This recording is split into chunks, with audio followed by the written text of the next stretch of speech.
Alright, so I'm going to compare the three cameras, being the Red Epic, the Arri Alexa and the Sony F55, by shooting them directly into the sun. ND to compensate for trying to get some sort of exposure there. We've got ND 1.5s on the Arri Alexa and on the Red Epic, being the Red Epic and the Arri Alexa. And on the Sony F55, we've got an internal 1.8 ND on to compensate for the 1250 ASA of this camera.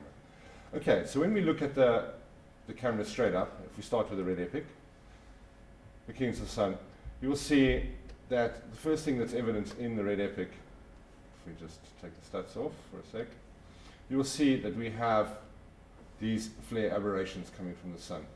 Okay, I've seen this before in a Red Epic before, but that is one of the anomalies. When we look at the Arri Alexa, the stats, you'll see that it actually holds the sun really well. There's a nice definition around the ball. There's a nice latitude across your histogram and your GP parade. That's with the LUT off, with the LUT on. Handles it really well in terms of the latitude there. Not much aberration except for that flare.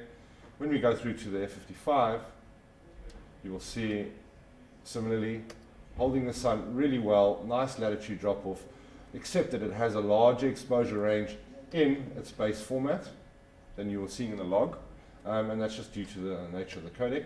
But what's very interesting here is having a stick dead in front of the sun, we can see we're starting to lose it towards the center of the stick, and if we compare that to the shot of the Red Epic, you'll see once again with the stick in sun, there's a clearer definition.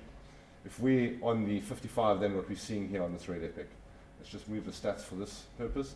I'm now going to pull the gamma down, and hopefully we will start to see something coming back in the Red Epic, which is clearly not the case. As you can see, even if I pull the gamma curve down, you'll see that here and here I'm not gaining the information that I would like to see, being the contrast latitude here between this stick and the sun. Okay, if we go to the 55 and we do the exact same thing, we have the ball with the stick. We can see we're losing it in the center here.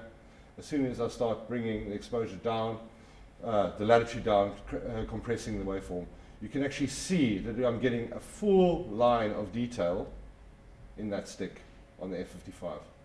Now, that straight away tells me that this sensor handles the latitude, and especially the latitude range between this highly exposed area here and this underexposed area being the stick here, better than a Red Epic.